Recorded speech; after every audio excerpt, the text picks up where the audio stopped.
إيه أصير أحسن، أصير أحسن، أصير أحسن. إيه أصير أحسن، أصير أحسن، أصير أحسن. إيه أصير أحسن ولا يمنعني شي، مدام راسي حي بسوي اللي علي. إيه أصير أحسن بما إني نويت وعزمت وخطيت بكمل ما بديت. إيه أصير أحسن ولا يمنعني شي، مدام راسي حي بسوي اللي علي. إيه أصير أحسن بما إني نويت وعزمت وخطيت بكمل ما بديت. ماني خايف ولاني واقف، أنا ماشي وقلبي شايف. التحدي ادواه عندي حتى لو بصعب واقسى مواقف.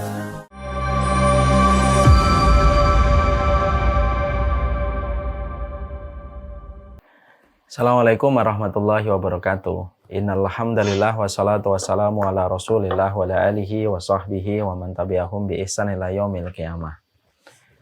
Kepada seluruh para penuntut ilmu, dari para karyawan dan orang yang melakukan profesi pekerjaannya dimanapun berada, yang semoga pekerjaan dan profesi yang dijalani merupakan bagian dari ibadah ketika tidak pernah lelah untuk meniatkan pekerjaan itu merupakan bagian dari ibadah. Semoga kita senantiasa diberikan oleh Allah kecintaan, semoga Allah memberikan kepada kita keberkahan, dan semoga Allah senantiasa memberikan kepada kita hati yang tulus ketika mencintai orang yang beriman. Dan kita harus paham ya, mencintai orang yang beriman itu memiliki komitmen, memiliki kewajiban, dan tentunya ada konsekuensi yang harus kita hadapi ketika kita mencintai orang yang beriman. Dan tentunya kalaupun kita di dalam kecintaan kita bersama dengan orang yang beriman, kalaupun satu waktu kita terlibat sengketa, terlibat masalah, semoga setiap masalah yang terjadi di antara kita sesama hamba yang beriman tidak menjadi sebuah komoditi dan tidak menjadi celaan dan cemooh bagi mereka yang benci kepada kebenaran dan benci kepada cahaya agama Allah. Saya teringat ya sebuah doa yang diajarkan oleh Nabi Shallallahu Alaihi Wasallam ketika diterangkan dalam satu riwayat yang sahih. Kana Nabi yata'awadu min. Sesungguhnya Nabi itu selalu berlindung diri dari beberapa hal atau 4 perkara. Yang pertama, min jahdil bala. Beliau itu berlindung diri dari besarnya cobaan dan musibah. Wa darakis syaqa. Dan beliau juga berlindung dari kesulitan hidup. Wa su'il qadha. Dan beliau juga berlindung diri dari takdir-takdir yang buruk. Dan kemudian juga berlindung dari syamatatul a'da, yaitu adalah cemooh dari orang yang membenci kepada agama Allah. Nah, inilah yang menjadi sebuah perhatian besar, karena sering sekali kita mendapati ada konflik yang terjadi di antara kaum muslimin, tetapi yang justru mengambil konflik yang terjadi di antara kaum muslimin adalah orang yang benci kepada agama Allah. Ada kesalahan, ada khilaf, yang mungkin itu hal yang bisa dilakukan oleh siapa saja. Tapi yang membuat kita sedih adalah ketika kesalahan-kesalahan internal yang dilakukan oleh kaum muslimin justru menjadi sebuah komoditi untuk ditertawakan dan dijadikan cemooh bagi kaum muslimin, dan itu merupakan sesuatu yang kita sedihkan. Inilah yang menjadikan kita berupaya supaya kita senantiasa apapun masalah, apapun yang terjadi di antara orang yang beriman, semoga kalaupun terjadi masalah di antara hamba-hamba yang beriman, jangan sampai menjadi komoditi cemooh bagi orang yang membenci kebenaran. Semoga kita diberikan oleh Allah hati yang bersih di dalam kita mencintai hamba-hamba yang beriman kepada Allah. Alhamdulillah, tentunya senang sekali kita pada kesempatan ini kita bersyukur kepada Allah atas nikmat yang Allah berikan kepada kita, sehingga pada kesempatan ini kita berjumpa di Taman Ilmu. Tentunya kita paham berjumpa di Taman Ilmu merupakan bagian dari rezeki yang besar yang Allah tidak berikan kepada setiap orang. Banyak orang mereka diberikan kenikmatan duniawi, kenikmatan fasilitas material, tapi mereka tidak diberikan kenikmatan ilmu. Padahal kenikmatan ilmu merupakan salah satu kenikmatan yang Allah bedakan dari kenikmatan yang Allah berikan kepada orang-orang yang kufur ataupun berbuat syirik kepada Allah Subhanahu wa taala. Oleh karenanya, Semoga Allah selalu memilih hati kita dan Allah memantaskan jiwa kita supaya kita menjadi orang-orang yang cinta kebenaran, mampu menghadapi konsekuensi ketika kita mengetahui kebenaran dengan berbuat kebenaran, dan siap dengan segala apapun konsekuensi yang dihadapi. Karena tidaklah kita mendapatkan surga bukan hanya butuh yang baik, tetapi mendapatkan surga itu butuh yang benar. Kebaikan kembali barometernya kepada akhlak, kebenaran kembali barometernya kepada ilmu yang kita peroleh dan kita dapatkan. Sekali lagi, mendapatkan surga itu tidak hanya sekedar baik, tapi mendapatkan surga itu butuh yang benar. Baik itu dengan akhlak, benar itu dengan ilmu. Baik dan benar sejatinya tidak perlu dibentur-benturkan, tetapi sejatinya saling memerlukan satu dengan yang lainnya. Baik kalau tidak benar, tidak ada gunanya di sisi Allah. Karena Allah menurunkan kepada kita Quran, Allah mengutus kepada kita Rasul ya supaya kita tahu jalan yang benar. Benar tanpa ada kebaikan juga salah. Karena kalau kamu tahu yang benar tetapi kamu tidak baik kepada orang-orang di sekitarmu, kepada binatang, kepada keluargamu, kebenaranmu tidak akan memberikan berkah untuk meraih rahmatnya Allah. Disitulah kita paham, baik dan benar itu merupakan sebuah perpaduan yang sejatinya dibutuhkan pada kehidupan kita. Baik itu dengan akhlak, benar itu dengan ilmu, dan betapa besarnya kesyukuran mereka yang telah mendapatkan ilmu, karena ilmu merupakan satu anak tangga untuk meraih kebenaran di dalam kehidupan kita. Semoga Allah memberikan kebaikan dan kebenaran pada kehidupan kita dengan kita selalu bersyukur setiap waktu dan setiap saatnya. Kita pada kesempatan hari ini akan melanjutkan kajian panjang dan kajian maraton kita, yaitu membahas bagaimana menjadi muslim hebat. Tentunya kita paham di antara amanah yang Allah berikan kepada kita bahwasanya kita diciptakan oleh Allah dan dituntun oleh Allah, dibimbing oleh Allah bukan hanya menjadi sekedar manusia. Bukan apa adanya, bukan ala kadarnya ketika kita menjalani kehidupan.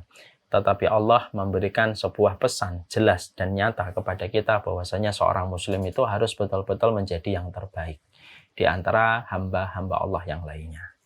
Membuktikan kehebatan kita bukan untuk di depan manusia, tapi membuktikan kehebatan kita di hadapan Allah. Dan sesungguhnya siapapun yang telah memberikan penghargaan, apresiasi kepada dirinya dengan menjadikan dirinya itu hebat dalam perkara-perkara yang diridhoi oleh Allah, dicintai oleh Allah, merekalah yang sejatinya merupakan karakteristik para penempuh jalan surga.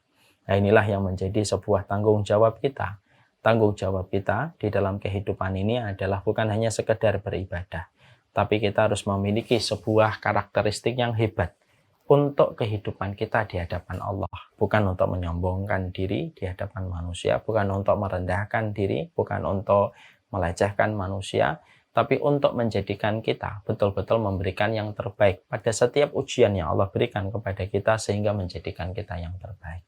Menjadi muslim hebat merupakan salah satu amanah penciptaan yang Allah berikan kepada setiap manusia. Saya diberikan amanah supaya saya menjadi orang yang terhebat di dalam penghambaan saya kepada Allah. Semua para penuntut ilmu, para dokter, para karyawan, para tenaga kesehatan, dan seluruh profesi apapun yang kita jalani, kita diberikan amanah untuk menjadi yang terhebat pada perkara-perkara yang Allah cintai dan Allah ridhoi. Karena sesungguhnya surga itu tinggi dan jalan ke surga itu terjal. Dan tidak akan mungkin dicapai surga kecuali orang yang berkarakter mentalnya mental baja. Sifatnya sifat yang hebat, karakternya istimewa. Itulah sejatinya para penempuh jalan surga. Saya pernah bertemu dengan seseorang yang menceritakan tentang salah satu circle sahabatnya dalam kondisi bergesekan yang luar biasa. Konfliknya begitu banyak, apapun yang meninggalkan Al-Quran, tidak mempelajarinya, kita termasuk pada kategori hamba-hamba Allah. Maka sesungguhnya setelah kita mendengarkan suara qari ini, karena sesungguhnya Islam itu betul-betul menempatkan persamaan dalam setiap anak itu bukan sesuatu yang gampang, terutama ketika mereka kita perintahkan untuk sholat. Kehidupan itu akan menghadapkan kita kepada orang yang kejujuran, yang menjadikan kita akhirnya mengetahui ini wanita apa yang diperbuat sampai setiap keluarganya ketika dimakamkan saya melihat saja. Apalah arti baik secara zahir kalau Allah saja memberikan diskon dan dispensasi selama 1 bulan itu 1 pekan mereka tidak. Inilah darah. Bagaimana cara kita memahami dunia ini? Lihat doanya Umar bin Khattab. Allah yang mengetahui bahwasanya Nabi Muhammad adalah orang yang paling beriman. Kapan seseorang itu berjalan di atas kaidah Rabbani? Kapan seseorang itu berjalan di atas perbanyak sumpah? Karena orang yang memperbanyak sumpah itu akan mendapatkan. Mereka suka mengatakan la tuhaditsuna illa bil Quran. Ini adalah mobil-mobil limited edition. Harganya 10 kali lipat. Kita rubah narasi menjadi aksi. Mari kita rubah setiap. Kalau merasa tidak tahu, dia tidak akan sombong. Orang kalau merasa tidak tahu, dia selalu menelisik detail.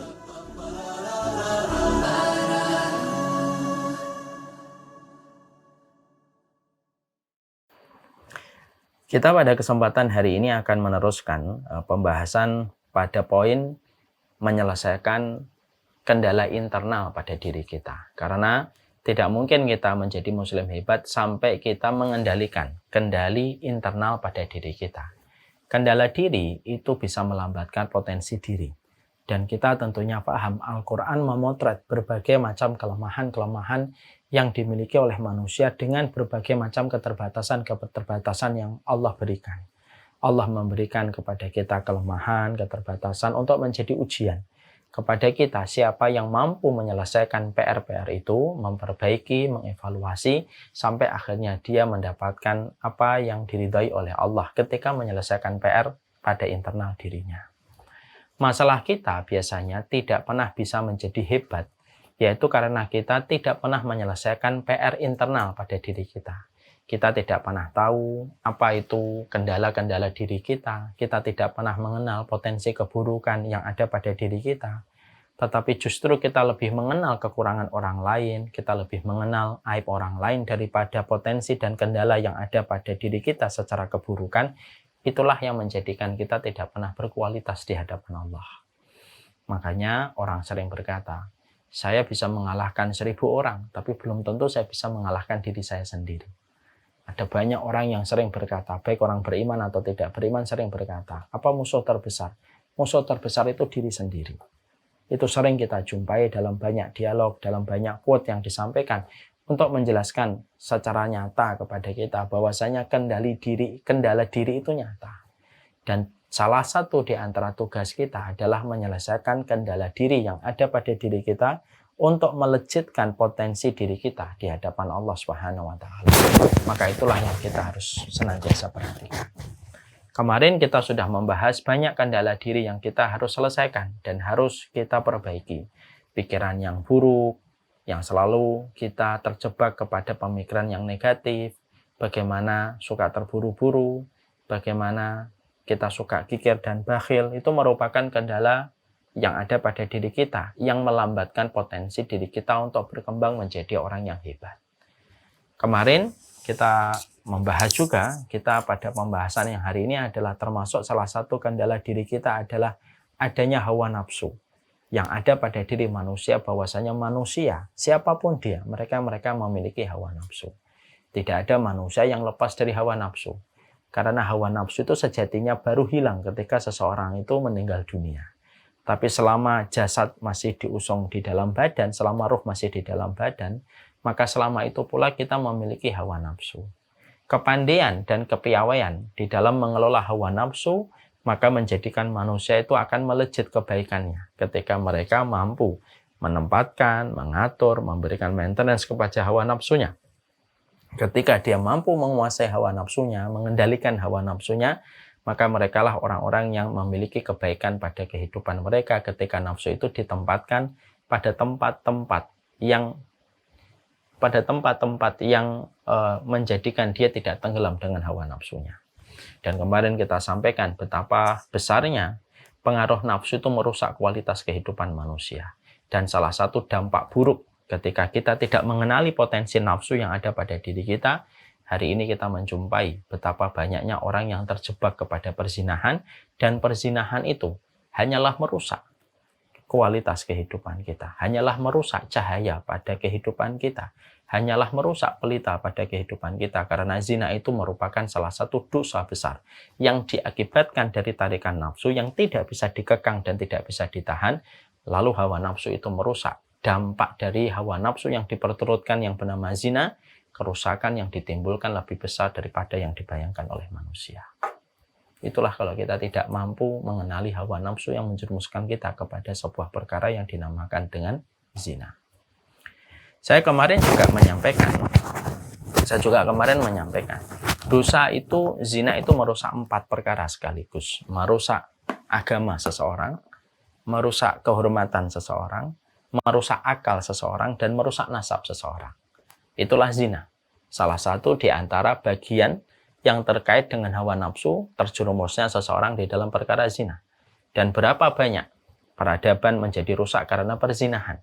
Dan rata-rata musibah-musibah yang terjadi pada kehidupan manusia, dari gempa, dari banjir, dari tanah longsor, kalau kita kembalikan dengan pandangan keimanan, maka kita akan menjumpai Rasulullah kalau menjelaskan gempa, menjelaskan tanah longsor, menjelaskan musibah-musibah alam, selalu ada kaitannya.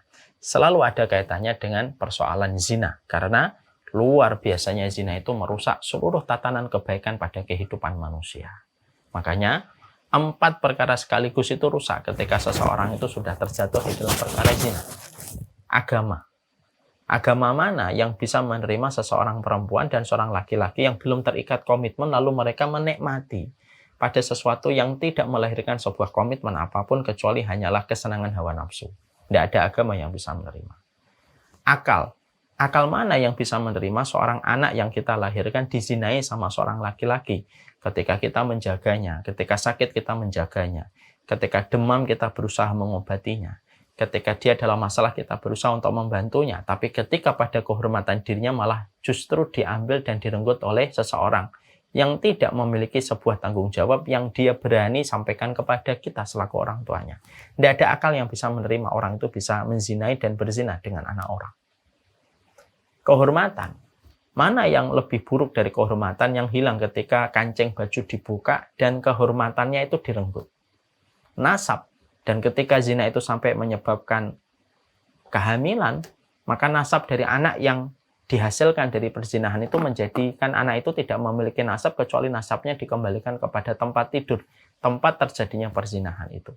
Anaknya tidak salah, yang salah orang tuanya. Dan itulah yang merusak nasab pada kehidupan manusia. Orang kalau minum khamr, maka yang dirusak adalah akal.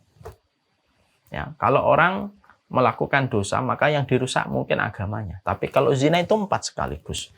Yang dirusak adalah akalnya rusak, nasabnya rusak, kehormatannya rusak, lalu agamanya juga rusak. Dan 4-4-nya sekaligus itu mati, sekaligus itu hilang. Dan itu disebabkan karena perzinahan yang dilakukan. Dan inilah yang menjadikan kita memperhatikan betul betapa rusaknya masalah perzinahan itu dan sesuatu yang tidak bisa dimaklumi. Kapanpun itu, dimanapun itu, walaupun zaman boleh berubah, walaupun waktu boleh semakin mutakhir dengan kecanggihan teknologi, zina tetaplah zina. Sesuatu yang paling dibenci oleh Allah karena tidak ada aliran kenikmatan yang paling dibenci oleh Allah kecuali aliran kenikmatan yang didapatkan dari perzinahan. Tidak ada air yang paling najis kecuali air yang tumpah sebelum terjadinya pernikahan. Dan tidak ada rahim yang paling najis kecuali rahim yang terbasahi dengan airnya laki-laki sebelum terjadinya akad nikah. Dan itu merupakan perkara jelas yang sudah disampaikan di dalam syariat agama kita. Karena Islam memberikan kebaikan dan Islam memberikan pemaksimalan, maksimal bagaimana menjaga kehormatan setiap manusia yang telah beriman kepada Allah dan Rasul-Nya.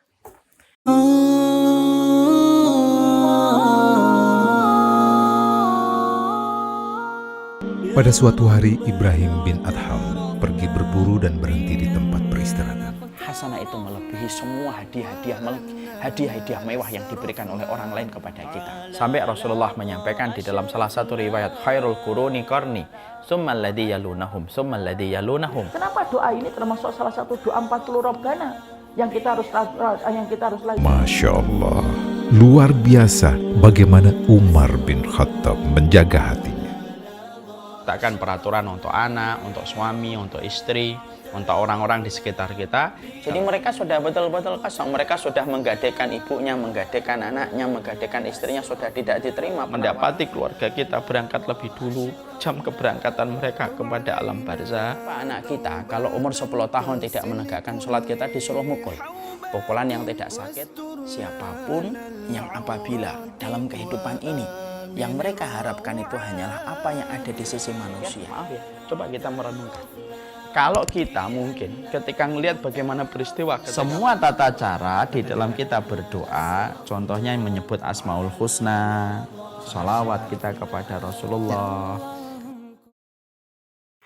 Kemarin kita juga telah membahas apa sebab orang itu sampai terjebak kepada hawa nafsu yang dinamakan perzinahan.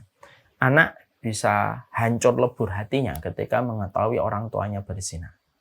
Berapa banyak anak akhirnya dendam kepada orang tuanya karena zina yang dilakukan sama orang tuanya. Berapa banyak keluarga menjadi berantakan karena kasus perzinahan. Berapa banyak orang yang saling mencintai kemudian menjadi orang yang saling begitu membenci karena terjadinya perzinahan. Dan itulah yang betul disampaikan oleh para ulama, bahwasanya kendala diri yang menghambat potensi kebaikan pada diri kita adalah ketika seseorang terkekang dengan hawa nafsunya. Dan ketika orang itu terkekang dengan hawa nafsunya, paling dekat akibat yang ditimbulkan dari hawa nafsu adalah perzinahan. Kemarin kita sudah membahas di antara perkara yang bisa membuat seseorang itu melakukan perzinahan, apalagi kita mendapati data-data di lapangan itu mengerikan ya. Data-data yang pernah saya baca, hampir 50% para remaja sudah melakukan hubungan suami istri sebelum pernikahan. Kita selalu dipertontonkan dengan tayangan-tayangan yang selalu mengarah kepada perkara-perkara yang semacam itu. Maka ini menjadi sebuah keprihatinan besar. Karena apa? Rusaknya seorang wanita yang kita lahirkan, yang kita miliki selaku orang tua, ketika dirusak kehormatannya, itu sejatinya lebih parah daripada mobilnya, rumahnya, iPad-nya, handphonenya yang rusak. Karena rusaknya kehormatan anak yang kita lahirkan, atau rusaknya kehormatan anak yang kita miliki ketika dia juga merusak kehormatan seorang wanita, itu lebih parah damage-nya, rusaknya, daripada rusaknya rumah, handphone, iPad, dan apapun yang kita miliki. Karena kehormatan itu tidak setara dengan nilai fantastik, materialistik yang bisa kita bayangkan. Makanya inilah yang menjadikan kita kemarin membahas.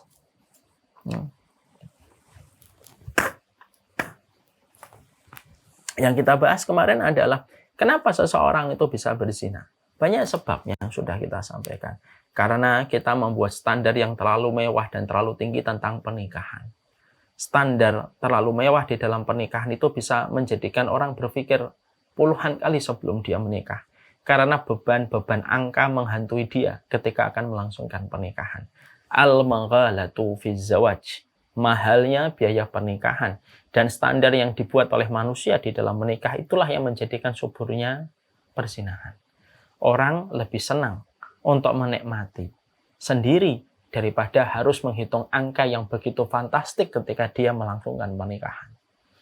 Yang kedua, karena laki-laki yang menjadi kepala keluarga memiliki sifat dayus, membiarkan anak putrinya, membiarkan anak perempuannya untuk pergi kemana-mana, dan anak laki-lakinya pergi dengan laki-laki dengan seenaknya, yang menjadikan mereka terjerumus kepada perbuatan zina. Kemudian yang ketiga, tidak adanya amar ma'ruf nahi mungkar yang ada di masyarakat. Lalu kita disuruh untuk membiarkan dan mempermaklumkan orang yang mereka berduaan saja dimanapun mereka, di mobilkah, di motorkah, yang menjadikan akhirnya terjadilah kesuburan di dalam masalah perzinahan.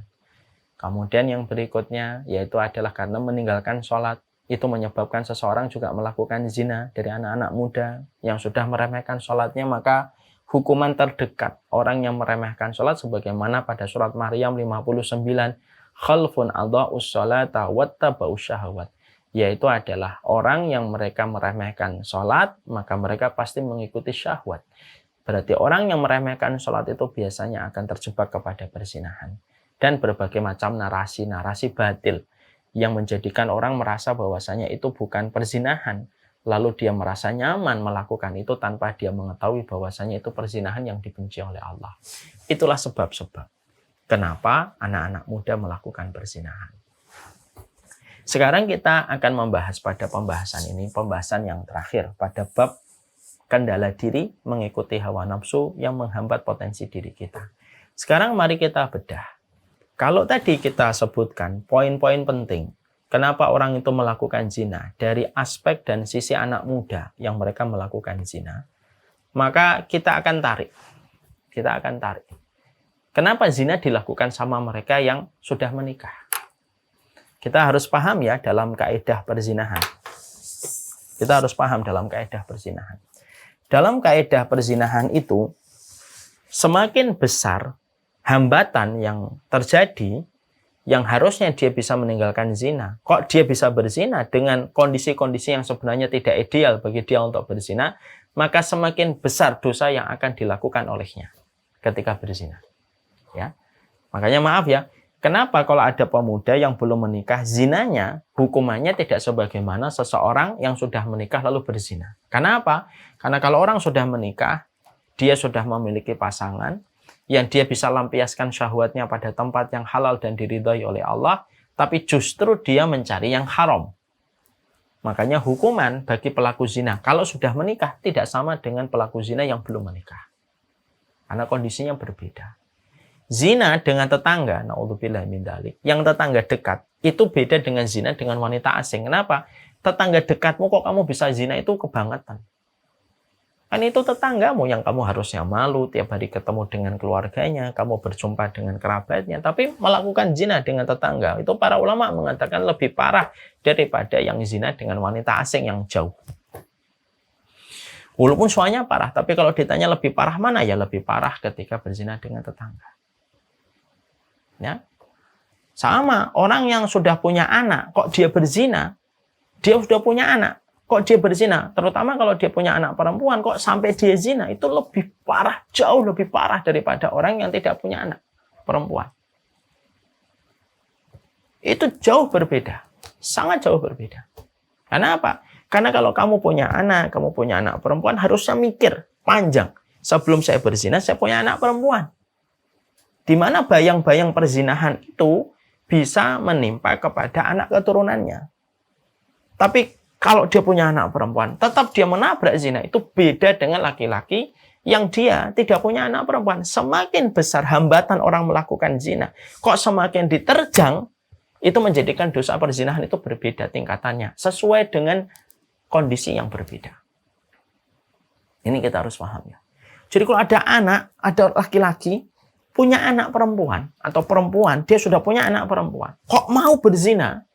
Oh, itu kebangetan banget itu.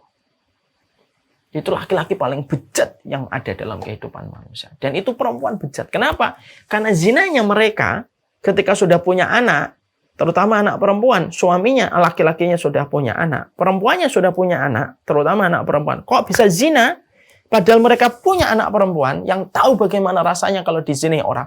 Kok masih dia mengedepankan nafsunya, tidak berpikir panjang ketika dia menjadi orang tua. Demi Allah itu jauh lebih besar daripada mereka yang tidak memiliki anak. Karena apa? Harusnya lebih malu kalau dia punya anak itu untuk berzina daripada yang belum punya anak. Jadi kondisi orang berzina itu akan beda tingkatannya sesuai dengan apa yang telah terjadi itu. Maka inilah yang menjadikan kita harus membedah. Kalau begitu, karena zina ini sudah menjadi satu fenomena gunung es yang kelihatan tidak menggambarkan apa yang ada di bawah, ya masing-masing dari kita, ayo kita gali. Apa sih yang menjadikan seseorang itu sampai berani berzina ketika dia sudah punya keluarga, sudah punya suami, sudah punya istri, sampai terjadinya perzinahan yang sangat dibenci oleh Allah dan dimurkai oleh Allah, terutama ketika mereka sudah memiliki keturunan dan ketika mereka sudah memiliki pasangan hidup. Karena kenikmatan yang dia dapatkan dari orang itu, yang dia berzina dengannya, itu sama persis dengan kenikmatan yang dia dapatkan bersama dengan pasangannya yang halal.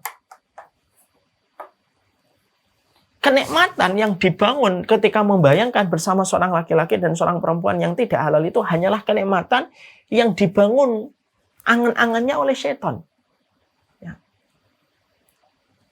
Jadi setan itu wayumanihim, setan itu membuat panjang angan-angan. Sehingga kemudian orang itu sampai akhirnya bisa melakukan perbuatan itu. Makanya inilah yang menjadikan kita akhirnya memahami. Kalau begitu, apa sih penyebab orang itu akhirnya melakukan perzinahan ketika mereka sudah punya keluarga? Ini kita bedah. Ya ilahal wujud qad sa'imtul. Jauhkanlah orang ini dari neraka ya Allah. Ketika pandangan Maka sesungguhnya Al-Quran itu memetakan orang-orang yang mereka tidak pernah ingat. Mereka rela terstruktur, terevaluasi di dalam proses mereka belajar. Macam peristiwa. Yang mana peristiwa itu satin orang. Maka kelak pada kehidupan di akhirat, mereka nanti lapor hisab kemudian mulai dilakukan. Maka ketika hisab itu sudah mulai dijalankan, tapi mereka tidak jahat. Mereka tidak mendolimi. Tidak ada orang yang kebingungan dalam kehidupan di akhirat. Kecuali kebingungan tidak pernah punya istri dan Allah tidak punya anak. Allah nanya kepada orang Nasor. Yang satunya tidak mau masuk lagi ke lubang itu. Semacam itu. Ketika sudah bicara tentang bagaimana apinya, itu berisi di dalamnya air. Dan mereka menyangka bahwasanya mereka akan diberikan kesegaran sejenak. فحملت الهدى صادقا في المدى. Yang pertama, para ulama lalu menerangkan tentunya sama dengan yang pertama dimulai dari orang yang meremehkan sholat. Orang kalau sudah meremehkan sholat, laki-lakinya tidak pernah hadir di masjid, tidak pernah memperhatikan komitmen dia terhadap urusan sholatnya, maka tidaklah seseorang yang meremehkan urusan sholat, maka mereka terkena bayangan dengan bayangan syahwat. Ya. Makanya itulah yang Allah terangkan pada surat Maryam 59. Khalfun adha'us sholata wa taba'us syahwat. Golongan yang mereka itu meremehkan sholat, taba'us syahwat. Orang kalau sudah ngeremehin sholat itu pasti ngikutin syahwat. Makanya terjadi benang merah. Terjadi benang merah. Orang yang berzina memiliki kesamaan benang merah antara pelaku zina dengan pelaku zina yang lainnya. Apa itu? Meremehkan sholat. Ya, ada laki-laki udah tidak butuh ke masjid, punya 1000 alasan untuk tidak mau menghadiri masjid. Alasan yang dia buat-buat untuk melegalkan bagaimana dia mengisolasi dirinya dari masjid. Hati-hati. Orang kalau sudah jauh dari masjid, jauh dari sholat, pasti didominasi oleh syahwat pikirannya. Orang yang sholat aja masih luar biasa menghadapi dan mengendalikan syahwat, apalagi orang yang sudah meremehkan sholat. Makanya kita ini ya, makanya bapak-bapak ini saya nasihatin untuk saya dan seluruh bapak-bapak, termasuk bapak-bapak kan saya. Mari kita merenungkan apa yang disampaikan oleh Umar bin Khattab. Idza duyi'atis sholatu fakanat lima siwaha adiya. Kalau orang itu sudah ngeremehin sholat, urusan apapun itu pasti akan diremehin. Urusan zina, urusan ngambil yang haram, semuanya akan diremehin. Idza duyi'atis sholah, kalau sholat sudah diremehkan, lam fakanat lima siwaha adiya. Seluruh urusan yang lainnya pasti kemudian akan rusak dan pasti akan diremehkan. Ada bapak-bapak jarang ke masjid, jarang menjaga hubungan dengan sholat, hati-hati. Marilah kita khawatir terhadap diri kita ketika kita terus menyamankan diri kita tidak datang ke masjid dan tidak punya komitmen untuk memperhatikan sholatnya. Syahwat akan terus membayangi kehidupan laki-laki dan perempuan yang sudah meremehkan sholat.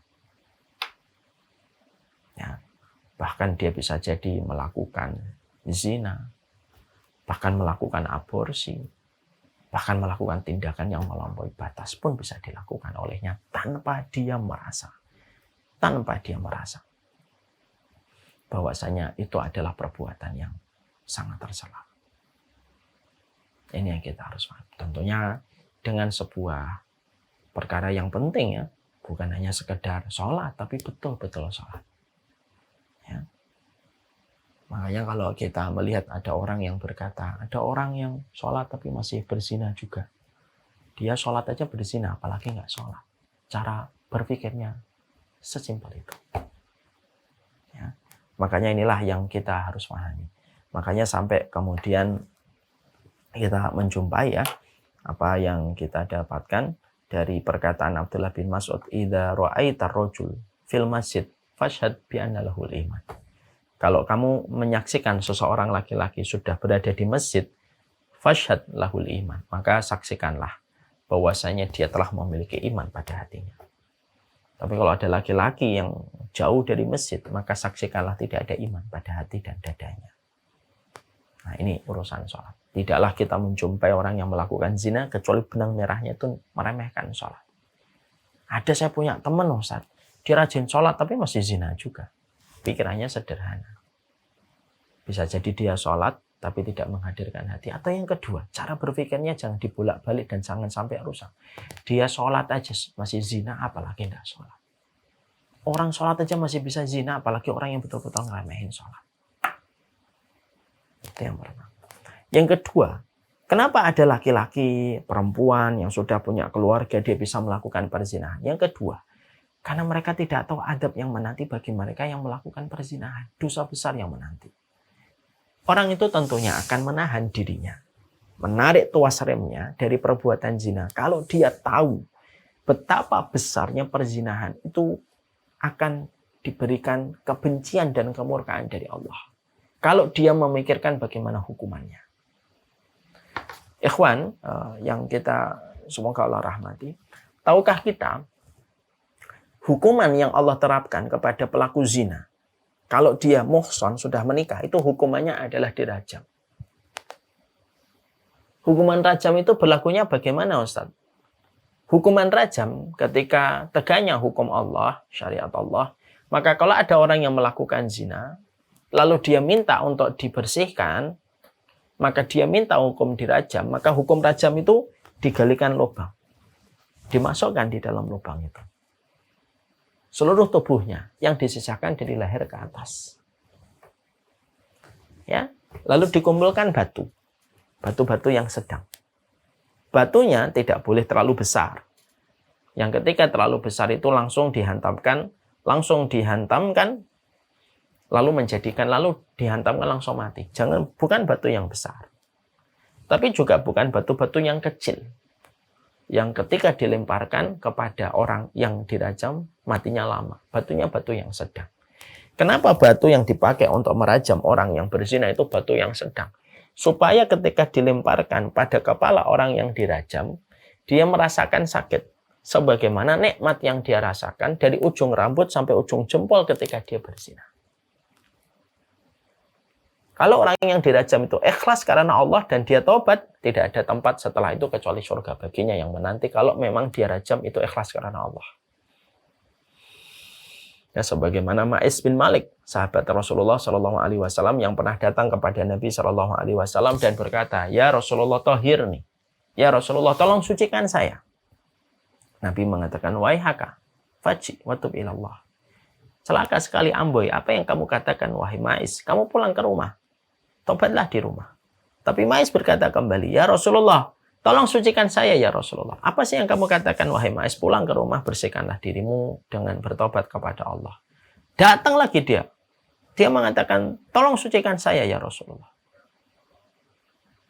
Maka kemudian akhirnya Rasulullah itu mengatakan, "Fi ma'utahiruka." Kamu dosa apa? Kok sampai minta dibersihkan itu dosa apa yang telah kamu lakukan? Dosa zina ya Rasulullah. Sampai Nabi itu meyakinkan bahwasanya ini orang betul-betul berzina. Nabi tidak langsung mengambil perkataannya. Nabi meyakinkan dulu. Ya, apakah kamu berzina? Betul. Apakah kamu mabuk atau tidak? Tidak mabuk. Apakah orang ini gila atau tidak? Oh, tidak gila. Sampai semua hal itu didatangkan oleh Nabi dan betul-betul Ma'is bin Malik itu berzina. Lalu akhirnya dia dirajam, meninggal dunia.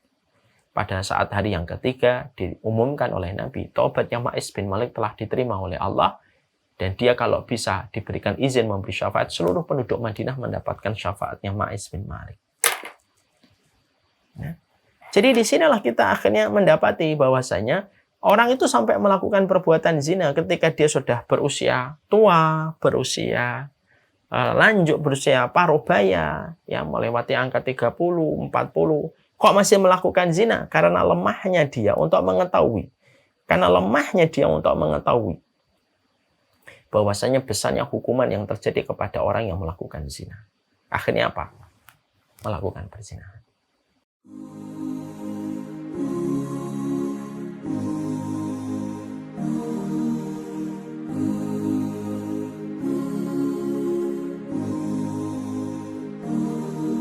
بين الرجا والخوف في قلبي طائر ومن اليقين النور بيض جوانحي فوق السحاب يطير حرا مدركا نسمو كماله للكون وجه آخر نحيا أنا صنعة أوجدتها يا باري وملكت فيها معصم الإيمان للحق والعدل التواصي بالجمال عبادة حسن التأمل بالإله وصال كالجمال يرى ويطلب نبعه كالقرب حين دعاء تداعب طفلها وتظنه أملا كما حاجاتنا منا إليك نريد يا الله.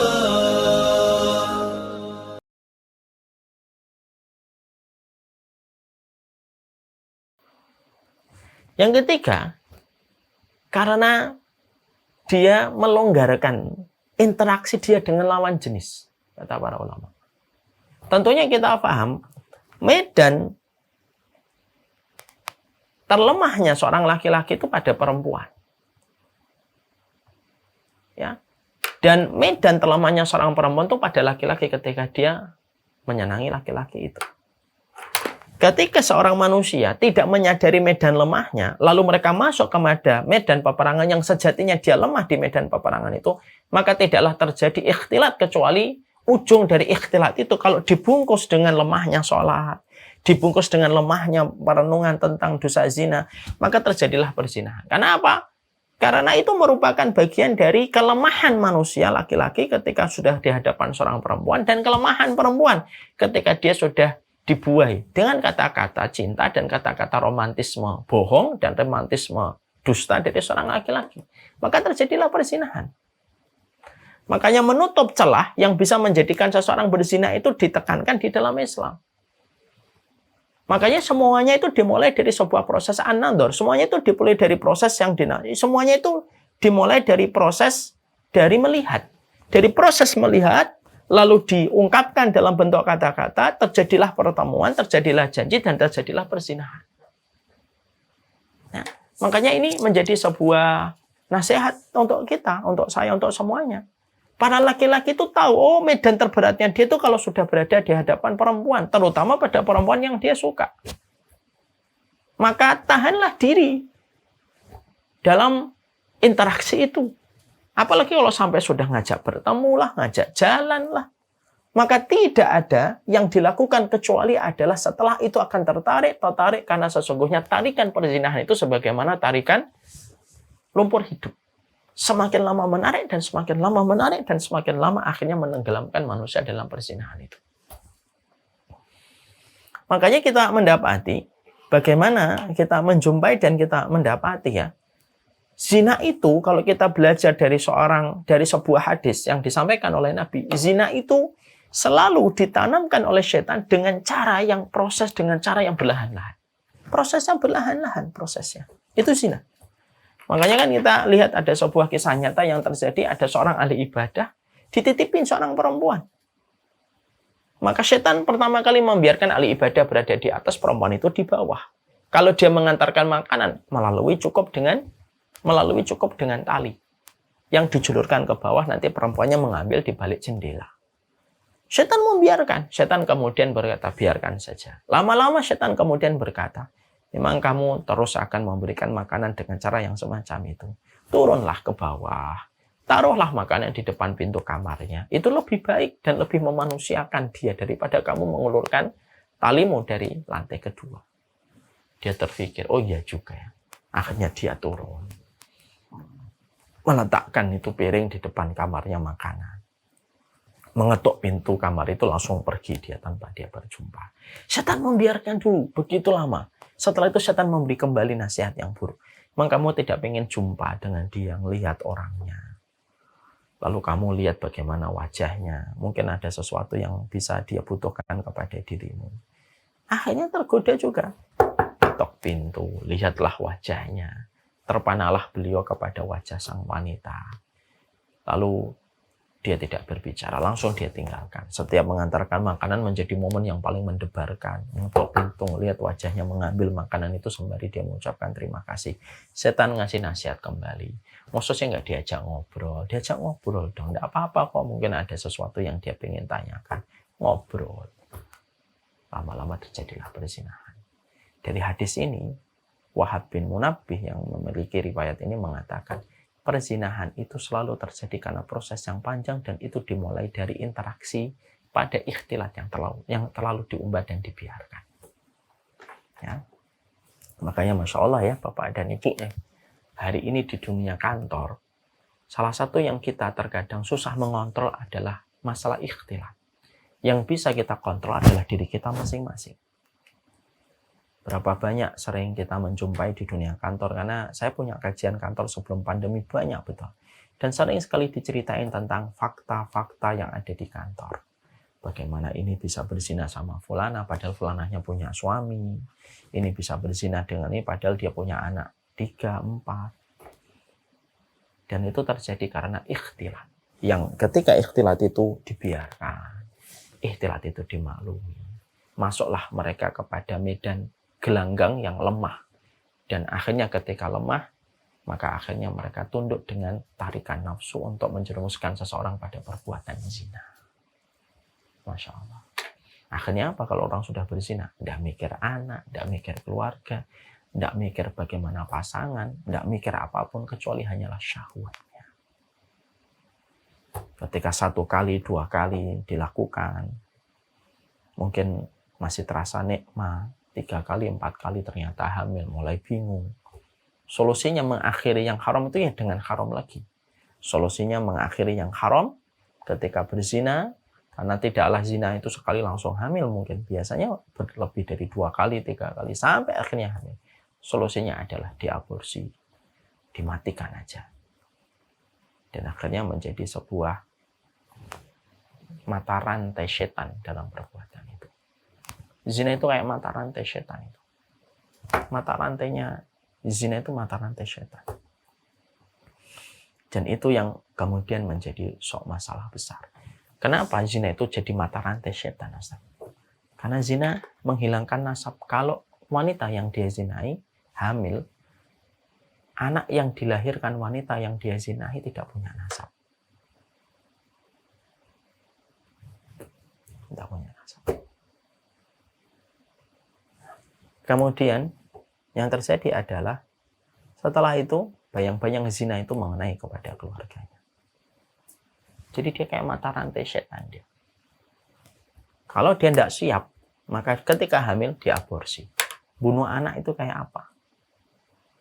Pernah membayangkan ada laki-laki mukulin bayi gitu, jedek sampai akhirnya mati, itu lebih ringan daripada orang yang sudah tumbuh janin di perut seorang wanita lalu dibunuh. Itu lebih parah orang itu. Karena apa? Karena lebih tidak berdaya daripada bayi.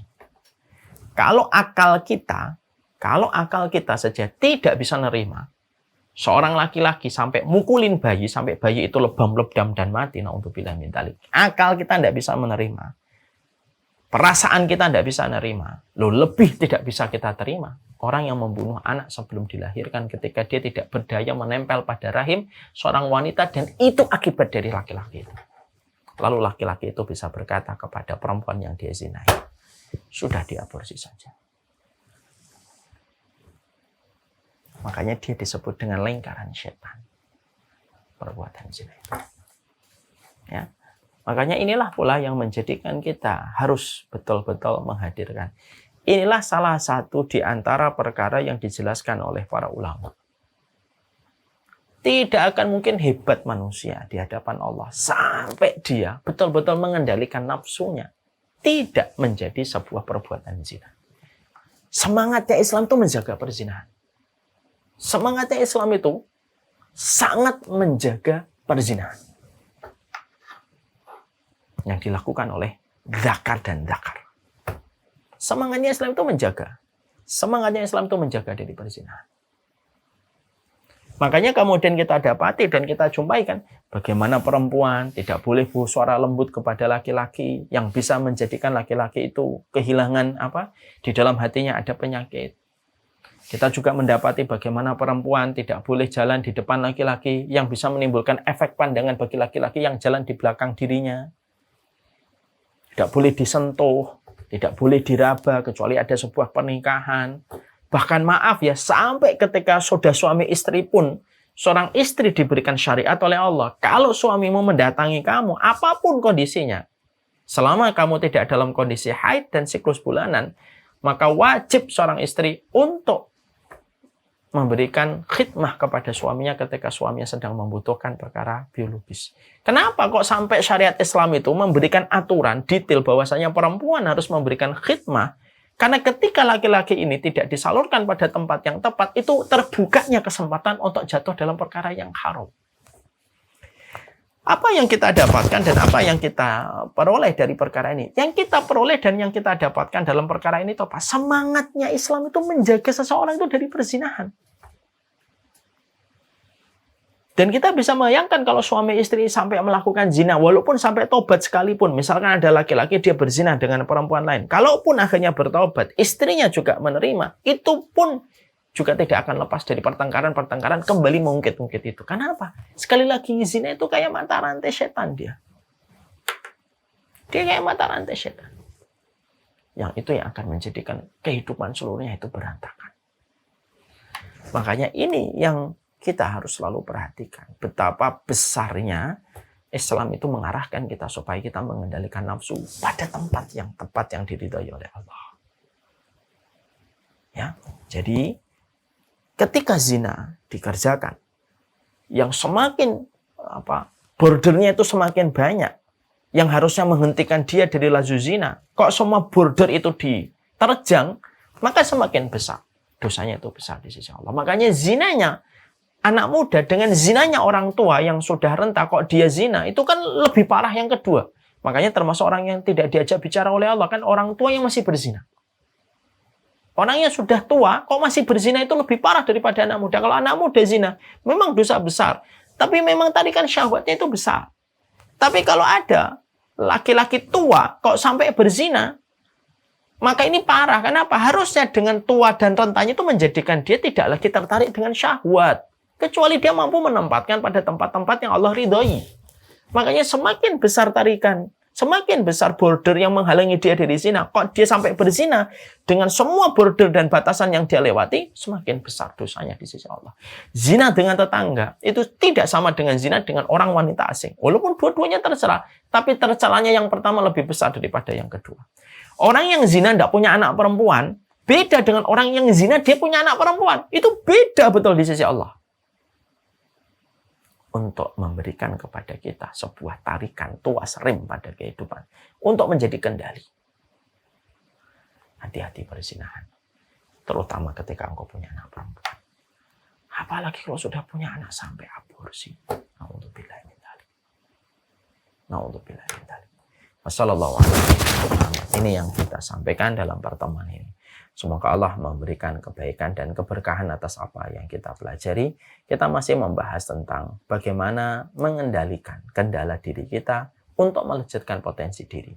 Dan salah satu kendala besar pada diri kita adalah susahnya kita mengalahkan diri kita, terutama pada tarikan hawa nafsu yang bisa menjerumuskan seseorang melakukan perbuatan zina. Wassalamualaikum warahmatullahi wabarakatuh. Alhamdulillahirabbil alamin.